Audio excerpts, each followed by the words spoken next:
Amici da casa, ancora un bel momento musicale qui a Cantiamo Napoli, è il turno della nostra amica Rosy D'Angio. Ciao Rosy, come stai? Benissimo, buonasera a tutti. Le feste di Natale come sono andate? Bene, insieme agli amici, insieme a tanti fan, e quindi alla grande, dai. Alla grande. Cosa ci proponi questa sera? Allora, vi faccio ascoltare Lasciami pensare. Sì? E poi la tua preferita. Brava. E quindi la dedichiamo a tutti gli amici di Cantiamo Napoli. Sì.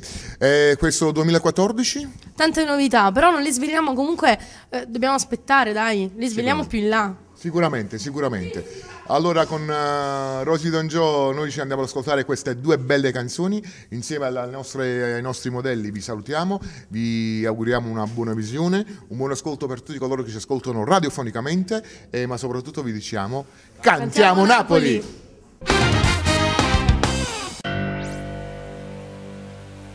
Non gridarmi sempre addosso, sa che queste cose fanno male.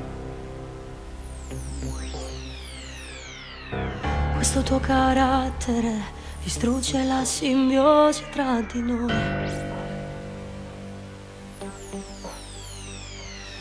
Resta un po' zitto, fammi parlare, devi ascoltare.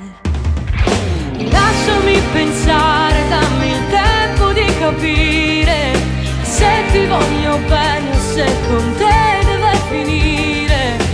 Non mi giudicare che puoi farmi solo male, non lo distruggere quel poco che è rimasto tra noi due. Lasciami pensare, tu non puoi trattarmi male. Voglio ragionare anche se dovrò soffrire. Tu non devi odiarmi mai, sto facendo questo per noi.